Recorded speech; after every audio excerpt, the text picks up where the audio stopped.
Nouveau Parlement, le personnel administratif de l'Assemblée nationale prépare l'accueil et l'orientation des nouveaux élus par une session de formation assurée par le parlementaire français. Faire face à la malnutrition aiguë en milieu défavorisé, l'ONG World Vision s'en charge avec l'organisation d'une caravane dans le cercle de Tominia.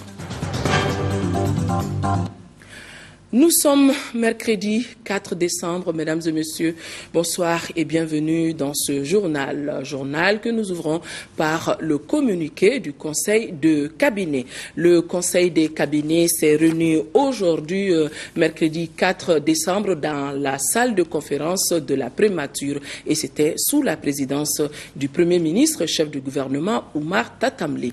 On a sur ce plateau Ibrahima Djombélé. Bonsoir Ibrahima Djombélé. Bonsoir Touré. Avec vous donc, lecture du communiqué du Conseil de cabinet. Voilà, tout à fait, mesdames et messieurs, bonsoir. Après examen donc d'un point inscrit à l'ordre du jour, le Conseil des cabinets a entendu une communication écrite du ministre de la Réconciliation nationale et du développement des régions du Nord relative au rapport général des assises nationales sur le Nord, dans le cadre de l'établissement d'un dialogue national entre les citoyens pour enclencher le développement des régions du Nord. Le président de la République a instruit le gouvernement d'organiser les assises nationales sur le Nord en vue de discuter, de débattre et d'échanger sur toutes les questions qui préoccupent la nation. En exécution de ces instructions, le gouvernement a organisé à Bamako les 1er, 2 et 3 novembre 2013 les assises nationales sur le Nord. Ces assises, longtemps attendues par les Maliens, visent à impulser le changement de mentalité et de comportement et bâtir un Mali nouveau, réconcilié avec son histoire, ses valeurs traditionnelles positives, un Mali résolument tourné vers l'avenir et déterminé à créer une nouvelle société fondée sur le travail créateur de toute la nation, sur la justice sociale et le bien commun. Les assises du Nord ont permis une large participation de toutes les couches de la nation. Elles ont également permis de renforcer la confiance entre tous les Maliens, de faciliter le dialogue inter et intracommunautaire et de nouer le dialogue avec les groupes armés et avec tous les autres acteurs de la crise affectant le nord du pays. Le Conseil de cabinet a procédé à des échanges sur les recommandations formulées par les participants pour une prise en compte des préoccupations des populations dans la mise en œuvre des actions et des projets dans la région du Nord. Le Conseil a également entendu une communication du ministre de l'Économie et des Finances relative à la situation de l'approvisionnement du pays en produits pétroliers, une communication du ministre de la Sécurité relative à la situation sécuritaire sur l'ensemble du territoire, une communication du ministre du Commerce sur la situation des stocks et des prix des produits de première nécessité durant la semaine du 25 au 29 novembre 2013, une communication du ministre du Logement relative à l'organisation des cérémonies de remise des clés de logements sociaux à San, Koutiala, Douila, Kolokani et Nyono, une communication du ministre de la Promotion de la Femme, de la Famille et de l'Enfant relative à l'organisation de la Journée internationale de lutte contre les violences faites aux femmes et aux filles et les 16 jours d'activisme, une communication du ministre de la Santé et de l'Hygiène publique sur l'évolution de la situation épidémiologique et des actions de riposte aux maladies à déclaration obligatoire et à potentiel épidémique de la semaine du 25 novembre au 1er décembre 2013, et une communication du ministre de l'Artisanat et du Tourisme relative à l'organisation de la 9e édition du Salon de l'Artisanat et du Tourisme à Montreux, en France, du 6 au 15 décembre 2013, dont l'ouverture sera placée sous la haute présidence du président de la République, Ibrahim Boubacar Keïta. Merci Ibrahima Djombélé. Vous allez rester avec nous pour suivre lecture de ce communiqué du gouvernement. Le gouvernement du Mali informe l'opinion publique nationale et internationale que dans la nuit du 3 au 4 décembre, le juge d'instruction du 2e cabinet du tribunal de première instance de la commune 3 du district de Bamako a fait procéder avec l'aide de la police scientifique du service d'investigation investigation judiciaire de la gendarmerie nationale en présence du procureur général près la cour d'appel de Bamako et du ministre de la Justice garde des Sceaux à l'exhumation de 21 corps dont certains en tenue militaire retrouvés dans une fosse commune dans la commune rurale de Djago, non loin de l'usine de cimenterie.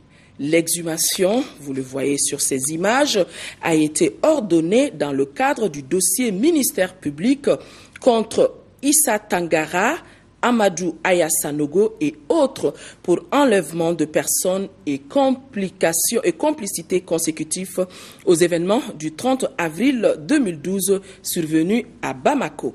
L'information judiciaire se poursuit en vue d'identifier ces corps et de situer les responsabilités. L'opinion sera informée en temps utile des développements ultérieurs de ce dossier. Nous restons dans le domaine militaire. Le président de la commission de dissolution et de liquidation du comité militaire de suivi de la réforme des forces de défense et de sécurité communique. Dans le cadre des opérations de liquidation et de dissolution du comité militaire de suivi de la réforme des forces de défense et de sécurité, un organe liquidateur a été mis en place au siège de la direction des ressources humaines du ministère de la Défense et des anciens combattants, à l'ACI 2000 près de la Canam.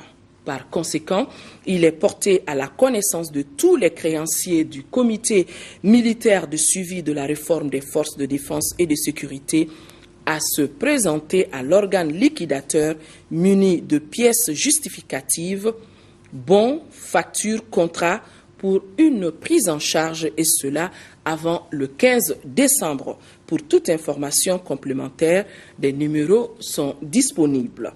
20 22 18 25 ou 76 41 82 95. Je vous le disais dans le titre, le service administratif de l'Assemblée nationale se prépare à recevoir de nouveaux élus. Pour ce faire, les agences se forment à l'accueil et à l'orientation des nouveaux députés de la nouvelle magistrature. Aloussene Touré. L'Assemblée nationale, à travers son service administratif, est déjà à pied d'œuvre pour mieux accueillir les nouveaux parlementaires. Pendant 5 jours, les agents de l'Assemblée se familiariseront avec les rôles futurs qu'ils sont appelés à jouer pour une bonne intégration des nouveaux élus. Il s'agit en fait de les aider à concevoir tout le planning des opérations préparatoires à l'accueil et en même temps le déroulement des opérations d'accueil le jour même où les députés pourront nouvellement élus entrer la première fois à l'Assemblée nationale malienne. Les agents de l'Assemblée prennent leur rôle très au sérieux et espèrent être à même de combler les attentes des nouveaux venus. Au niveau de l'Assemblée nationale, au niveau de l'administration parlementaire, nous avons mis en place une commission d'accueil des nouveaux députés. Et là, dans le cadre de la coopération, nous avons bénéficié de l'appui d'experts français pour pouvoir former le personnel. Déjà depuis le premier jour d'arrivée des députés pour savoir la conduite à tenir, comment accueillir les nouveaux députés et comment également, si vous voulez, remplir les formalités administratives au niveau de l'administration. Il y a des formalités administratives pour les besoins de l'administration sur les plans financiers et autres. Il y a aussi d'autres formalités pour pouvoir nous permettre de renseigner les sites internet de l'administration, la page Facebook, etc. Mais également pour pouvoir permettre aux députés lui-même aujourd'hui de connaître également le fonctionnement de l'institution. L'Assemblée nationale, pour mémoire, est composée de 147 députés dont une bonne partie est appelée à être changée dans les prochains jours.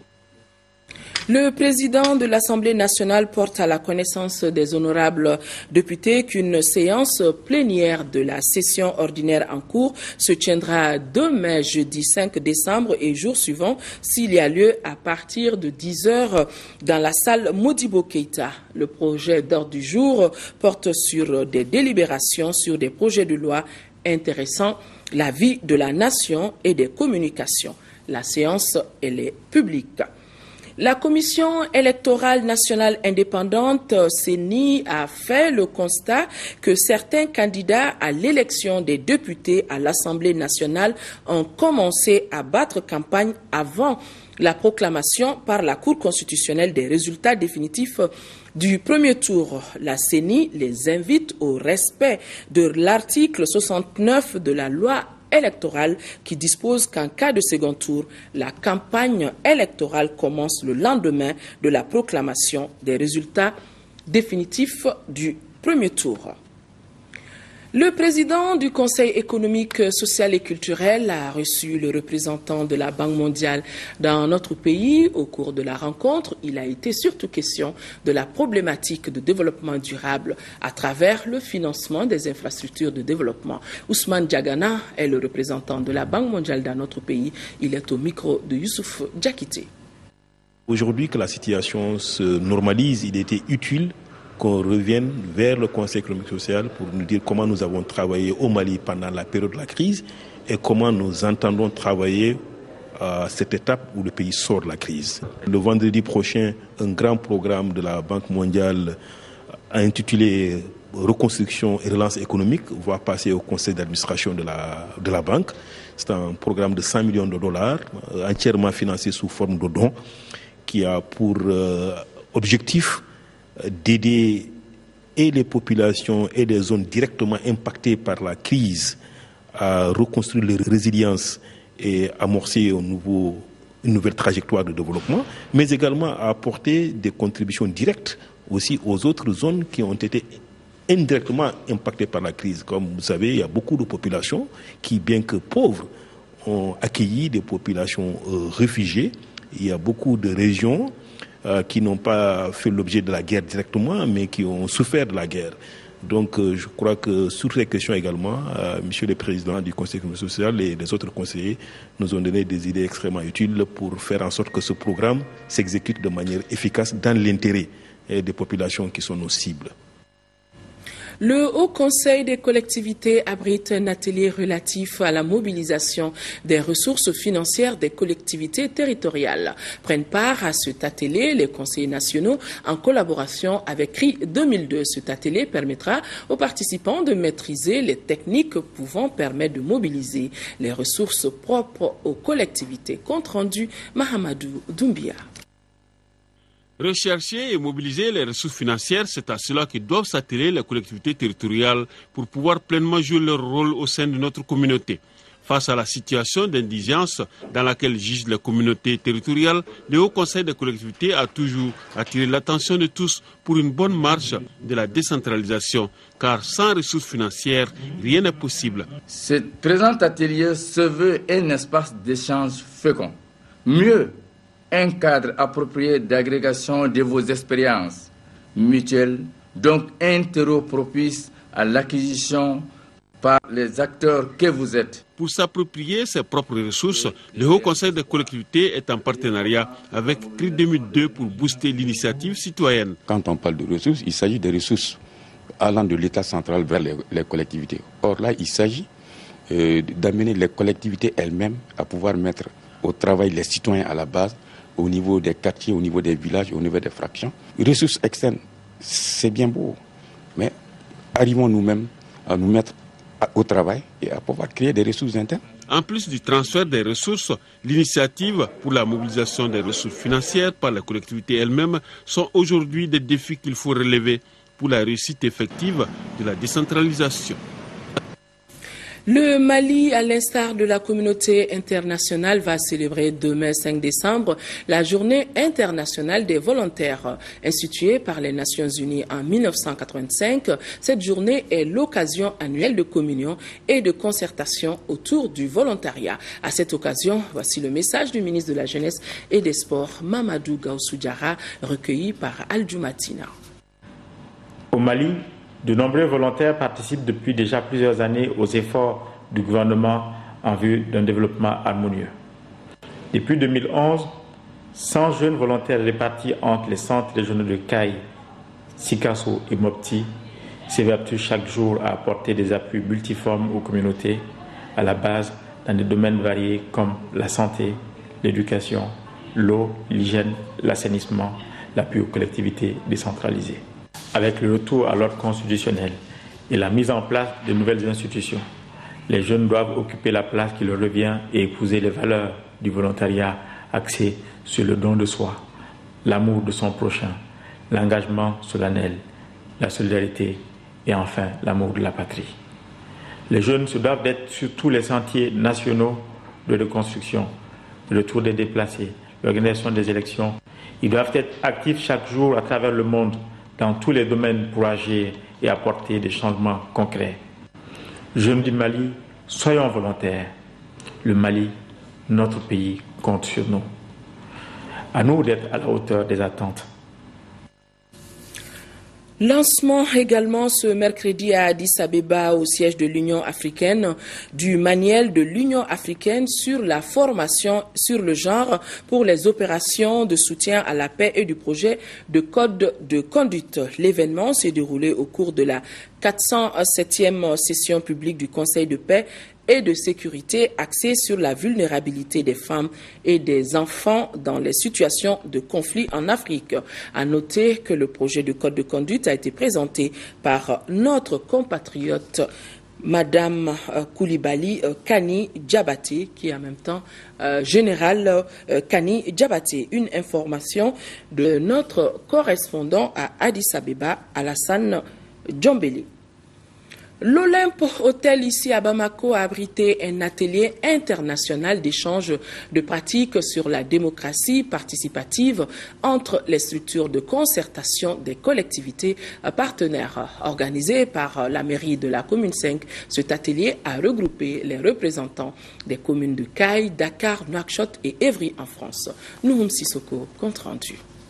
Cet atelier international des collectivités se veut un espace d'échange d'expérience entre les structures de concertation des quartiers de la commune 5 du district de Bamako et des communes de Caille, Dakar, Nouakchott, Évry en France.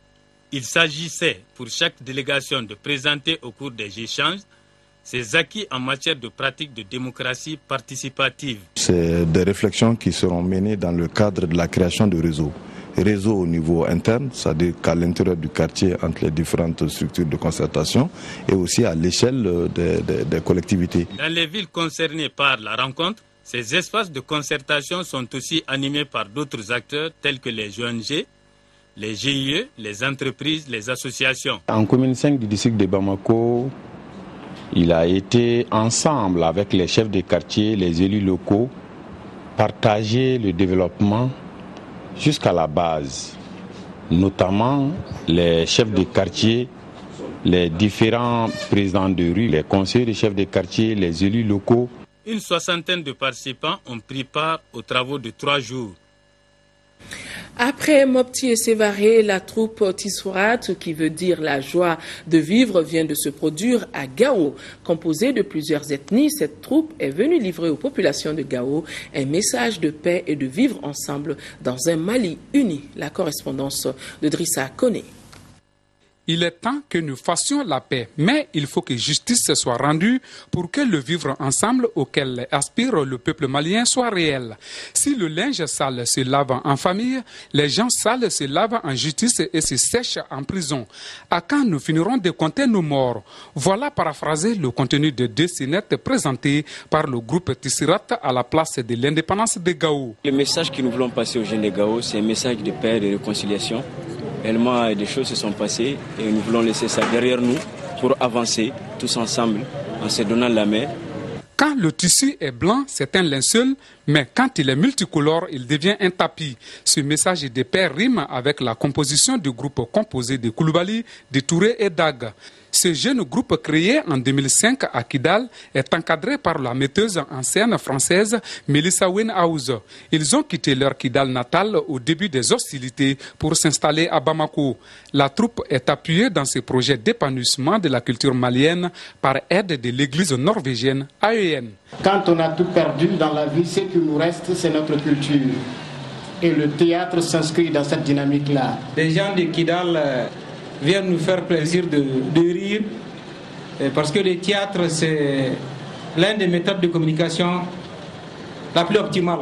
La troupe Tisserat a participé à de nombreuses rencontres, entre autres le Festival du désert, des Thessalites, du Théâtre des réalités à Bamako et à Ségasso avec son spectacle Le Royaume d'Idjarine, qui veut dire Royaume abandonné. Les artistes locaux ont apporté leur touche à l'ambiance de ce spectacle. Prise en charge intégrée de la malnutrition aiguë ou PICIMA, c'est ce que fait World Vision dans l'aire de santé de Togo, dans le cercle de Tomignan. Mais la force de cette prise en charge est la motivation des relais qui s'y impliquent jusqu'à installer une mutuelle pour eux-mêmes. Envoyés spéciaux à Togo, dans le cercle de Tomignan, Aboubakar Traoré, Tissira, Emmanuel Dambélé. Dans le centre de santé communautaire de Togo, les relais reprennent à zéro le travail de dépistage qu'ils ont fait niveau village. L'appui du personnel du CESCOM est important ici.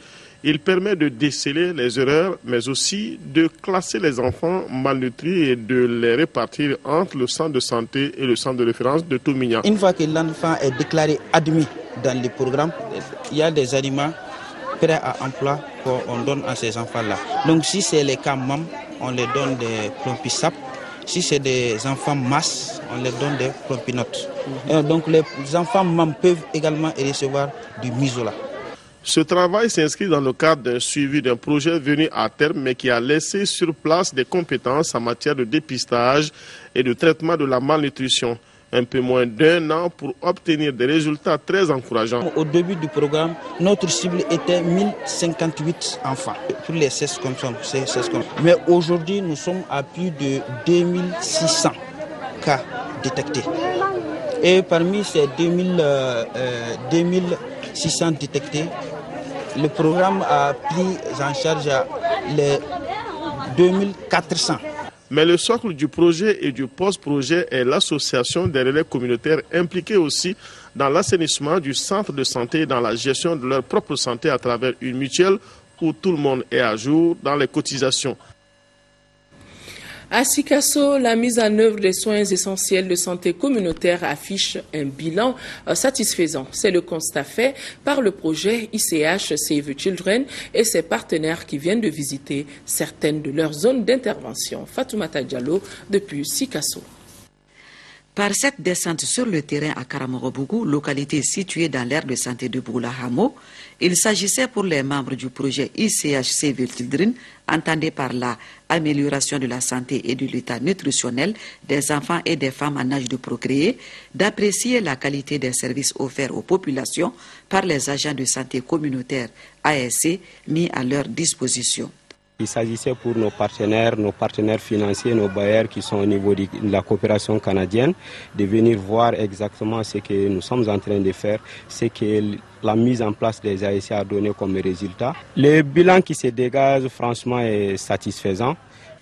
Ce résultat fort encourageant justifie d'ailleurs la mobilisation, l'enthousiasme et le témoignage de cette communauté par rapport à la réduction du taux de paludisme, de la malnutrition des enfants et des infections respiratoires aiguës. L'intervention du projet a concouru à augmenter nos indicateurs en matière de dépistage de la malnutrition ici à Sikasso, en matière de lutte contre la maladie surtout des enfants, de la petite enfance, et aussi à augmenter la prévalence contraceptive à Sikasso. Quant aux autorités administratives et sanitaires de la région de Sikasso, elles ont réitéré leur ferme détermination à soutenir ce projet. Et pour joindre l'utile à l'agréable, les ASC ont fait une démonstration culinaire sur la bonne nutrition des enfants.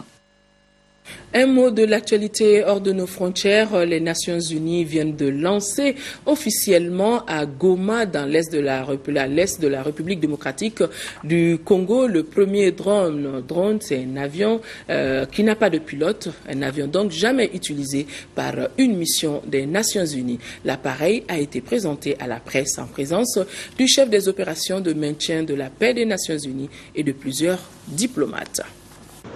Cet engin est le premier avion sans pilote participant à une force d'intervention de l'ONU. Il a été présenté mardi à la presse et aux diplomates sur la base de Goma, dans le Nord Kivu. Il équipera la MONUSCO, mission des Nations Unies pour la stabilisation de la RDC, dotée depuis quelques mois d'un mandat offensif. Les Nations Unies sont entrées dans le 21e siècle du point de vue technologique. C'est quelque chose que nous n'avons jamais eu, mais c'est utilisé maintenant par beaucoup d'armées dans le monde et beaucoup d'organisations. Je pense que nous devions l'avoir pour permettre à nos hommes de faire un meilleur travail. Long de 5 mètres, ce drone a été fabriqué par une filiale du groupe italien Finmecca. Non armé, il n'aura que des missions d'observation et il devrait permettre de surveiller les différents groupes rebelles qui pullulent dans la région, même après la défaite du M23. Il devrait aussi être utilisé pour contrôler les frontières avec le Rwanda et l'Ouganda, accusés de soutenir différentes factions, mais des observateurs locaux restent sceptiques. Les drones qui les contrôlent, ce n'est pas les Congolais. C'est des individus comme vous et moi, qui peuvent tromper l'opinion, qui peuvent être corrompus par les Rwandais et les Ougandais et donner des faux rapports. Il faut qu'il y ait d'abord une armée congolaise qui va ratisser là-bas. 5 appareils de ce type vont bientôt voler pour la MONUSCO. Ils pourraient être déployés aussi en Côte d'Ivoire et au Soudan du Sud si l'expérience est concluante. La section syndicale des douanes du Mali, vous l'aurez compris, nous retrouvons ainsi l'actualité nationale. Je disais donc la section syndicale des douanes du Mali a tenu aujourd'hui les travaux de la commission de conciliation mise en place le 2 décembre dernier. À l'issue des travaux, elle a fait une déclaration dans laquelle elle suspend son mot d'ordre de grève de 48 heures prévu à compter de demain. La déclaration nous est livrée ici par Issoufi Daga Maïga, secrétaire général adjoint de la section syndicale des douanes du Mali, au micro de Mohamed Ould Mamouni. À l'issue des travaux, il a été arrêté ce qui suit. La non-satisfaction du bénéfice du droit à la dotation en 2011 et 2012 et la tentative de récidive de cette violation du droit à l'habillement en 2013. Le gouvernement s'est engagé à satisfaire la dotation en tenue au titre de 2013 d'ici le 31 janvier 2014 au plus tard. S'agissant des dotations en tenue de 2011 et 2012, le gouvernement s'engage à ouvrir des discussions ultérieurement avec le syndicat. Les insuffisances nocives au bon déroulement de la gestion harmonieuse du personnel, à savoir le non-redéploiement des agents ayant dûment leur arrêté de régularisation. La question ayant déjà eu un début de solution, l'administration des douanes et le syndicat se sont engagés à finaliser le dossier. Le non-redéploiement des agents affectés à l'Office central des stupéfiants. Le gouvernement s'est engagé à rappeler les agents concernés dans les 48 heures après la signature de ce procès verbal. La redéfinition du programme de formation initiale, durée de formation à savoir 9 mois et le bénéfice de bonification d'échelon. L'administration des douanes s'est engagée à suspendre les formations en attendant de convenir avec le syndicat des conditions de déroulement et des critères de sélection des auditeurs. Le blocage de l'annexe rectificatif du statut particulier des douanes. Le dossier étant programmé pour le comité de coordination des secrétaires généraux du jeudi 5 décembre 2013, la commission recommande au gouvernement d'adopter le dossier en conseil des ministres dans un délai raisonnable. Le manque de volonté du département à réagir favorablement et diligemment à l'aboutissement des résultats de la commission mise en place pour la relecture du décret 02-299/PRM du 2 juin 2002 et ses textes subséquents. Le gouvernement reconnaît la légitimité de la revendication de la section syndicale des douanes. La commission de conciliation engage le ministre de l'économie et des finances à recevoir le syndicat dès son retour de voyage dans la journée du jeudi 19 décembre 2013. Le syndicat sera informé au moment opportun de l'heure de la rencontre. En conséquence, le syndicat a décidé de suspendre son mot d'ordre de grève, fait à Bamako le 4 décembre 2013. Un bâtiment s'est effondré cet après-midi à Magnambougou face au Kanou, en commune 6 du district de Bamako, où une vingtaine de manœuvres étaient en plein travaux. Le bilan est de 8 blessés, dont un enfant. Ni les responsables du chantier, ni le propriétaire de la maison n'étaient sur le lieu au moment de l'arrivée de notre équipe de reportage. Sur place, le commissaire adjoint du 7e arrondissement était venu faire le constat. Il est au micro de Moussa Fane. Nous avons été informés par rapport à cet incident malheureux qui vient d'arriver. Immédiatement, nous avons dépêché une équipe, moi-même en personne avec le commissaire sur le lieu. À notre arrivée, nous avons constaté vraiment les désastres que vous voyez derrière moi. C'est un immeuble qui s'est effondré lorsque les manœuvres étaient en plein travaux pour faire la toiture c'est-à-dire le béton. Donc la protection civile a été conviée aussi, avec une célérité arrivée, et ensemble on a pu extraire certaines personnes, notamment les manœuvres, donc ils sont un peu blessés. Ils ont été transportés à l'hôpital. Le nombre à peu près 8, dont un bébé. Malheureusement, à notre arrivée, on a trouvé que tous ceux qui peuvent être considérés comme responsables ont disparu des lieux, excepté ceux les gardiens qui étaient là.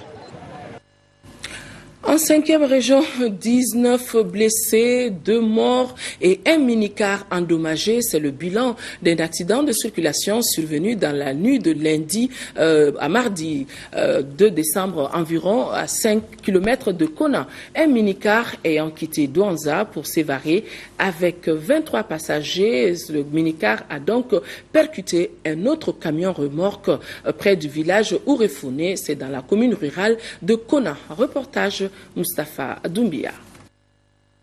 C'est au niveau du village de Ourofouné, à 5 km de Kona sur la route nationale 16, qu'est survenu cet accident de circulation dans la nuit du lundi 2 décembre aux environs de 21 h. Selon des témoins, un minicar 207 transportant 23 passagers en provenance de Douanza aurait percuté un camion remorque porte-char arrêté qui se dirigeait aussi vers Sévaré. Bilan, 2 morts, 19 blessés, le minicar endommagé. Immédiatement, les secours sont intervenus, aussi bien sur le plan sanitaire que de la protection civile. Cela nous a permis donc d'évacuer immédiatement tous les cas de blessés graves sur l'hôpital Somino Dolo de Mopti. Au nombre de blessés, 12 légers ont été immédiatement conduits au centre de santé communautaire de Kona pour leur prise en charge. Parmi eux, 10 filles âgées de 13 à 15 ans. Les 7 autres blessés, dont 2 enfants, ont été admis au service des urgences de l'hôpital Somino Dolo de Mopti. Des enquêtes sont en cours pour déterminer les causes réelles de l'accident. Beaucoup de tristesse dans ce journal avec ce communiqué du ministre des Affaires étrangères et de la coopération internationale. Zebi Ould Sidi Mohamed informe l'opinion nationale et internationale du drame survenu hier soir à Tripoli, en Libye, au domicile du secrétaire agent comptable du Mali de suite d'incendie. Monsieur Toumani Keïta, secrétaire agent comptable, son épouse Kani Sangaré et leur fils cadet Cheikh Oumar Keïta sont tous morts par asphyxie. Aux familles durement éprouvées et à l'ensemble des travailleurs du département, le ministre adresse ses condoléances les plus émues et prie pour le repos éternel de leur âme. L'actualité sur un autre chapitre, dimanche dernier, le Centre culturel islamique d'Amdalaï a servi de cadre pour la mise en place du nouveau bureau de coordination de Fouta Djallon. Un bureau de 31 membres avec à sa tête El Haj Am Abdoulaye Ba conduira la coordination du Fouta Djallon dans notre pays. Reportage signé Abdul Karim Kaba. C'est désormais El Haj Abdoulaye Ba qui dirigera la coordination de Fouta Djallon au Mali. Fouta Djallon est l'association des ressortissants guinéens de la dite ville. El Haj Abdoulaye Ba Didoula est à la tête d'un bureau de 31 membres. Cette cérémonie marque l'investiture du nouveau bureau. Pour les 5 années à venir, le président compte rassembler tout le monde dans la paix. Il place son mandat sur le signe de la réconciliation de tous les Guinéens à l'image du Mali. La Haute-Guinée, la Basse-Guinée, la Moyenne-Guinée et la Guinée forestière. Il fera tout pour unir toute la Guinée et la Guinée sera une et indivisible. Dans son mandat, il va profiter pour que les 4 régions naturelles de la Guinée conjuguent avec le Mali dans l'harmonie, le Mali et la Guinée comme ils étaient dans l'histoire.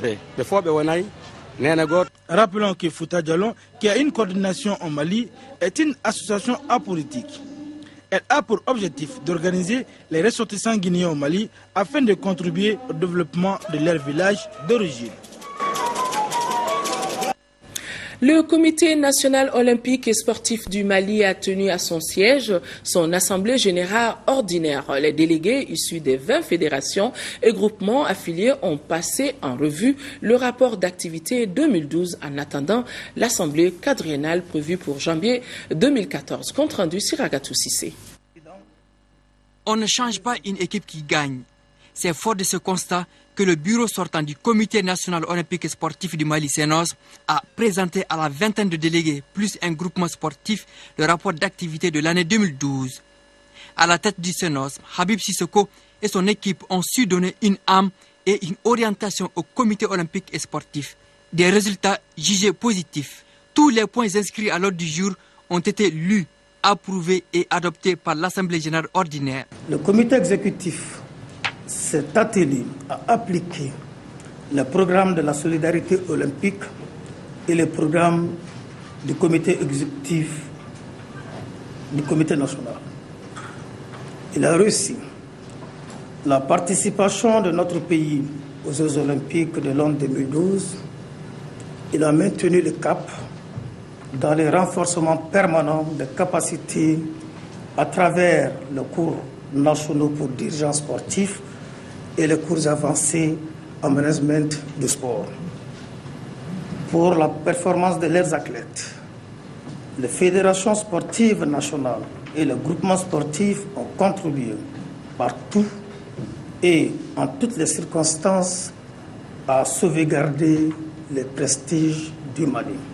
À l'heure où certaines fédérations ont changé ou confirmé la numéro 1, le président du CNOSM en appelle toujours à l'union sacrée. Auparavant, une minute de silence a été observée à la mémoire de nos compatriotes tombés sur le champ de l'honneur lors des tristes événements de 2012 en nos jours.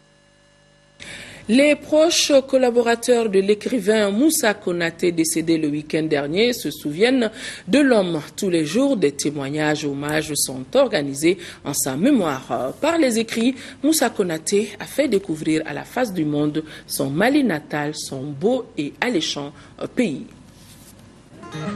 Bankoni, un quartier populaire de Bamako. Des grappes de gamins, une vie qui grouille. Ici, Moussa Konaté était comme chez lui. C'est dans ce décor qu'il situe l'intrigue de son premier polar, l'assassin de Bankoni. Des crimes, une enquête du commissaire Habib, avec humour et truculence, il y dépeint les charmes et les travers de ce Mali qui lui est cher. Je suis parti sur un fait divers qui est un prétexte et qui me sert à montrer toutes les facettes de la société malienne. Ce n'est pas seulement le crime qui est important, c'est tout ce qui occasionne le crime, toutes les superstitions, toutes les croyances qui tournent autour du crime. Disparu à 62 ans, Moussa Konaté, c'était un sacré talent. Toute une vie consacrée à la littérature.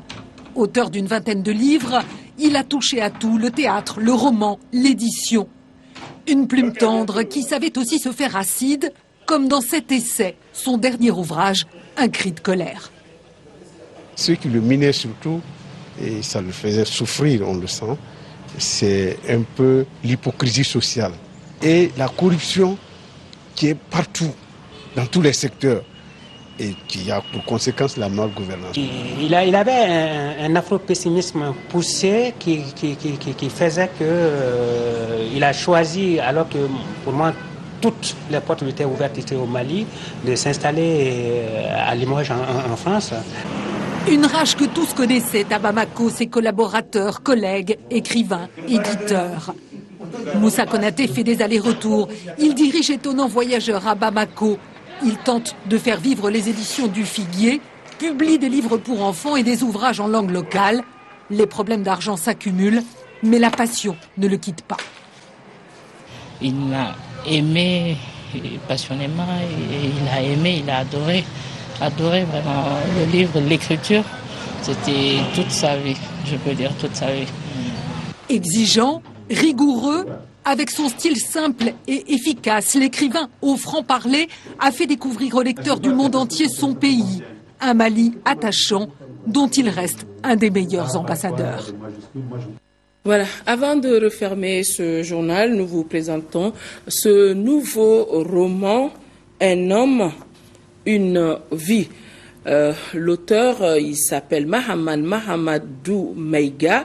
Il réside à Bamako, médecin et professeur associé à la faculté de médecine et des sciences de la santé de l'université de Sherbrooke et l'université du Québec. Dr Mahamadou Maïga s'implique depuis plus de 20 ans dans le domaine de la santé communautaire. À travers ce récit, l'auteur évoque sa quête de savoir qui finalement le conduira à acquérir la sagesse des marabouts. Mahamadou Meiga poursuit au-delà de ses écrits la lutte contre le maintien dans la dépendance et l'humiliation des défavorisés. Donc, plus qu'un livre, une véritable ode d'espoir. Voilà, mesdames et messieurs, ainsi allait l'actualité dans notre pays, à travers le monde ce jour. Merci de l'avoir suivi. Demain, 10h, 13h, Mohamed Touré. Et quant à moi, Inch'Allah, je me ferai le plaisir d'être là pour les éditions du soir. Excellente nuit à tous. Au revoir.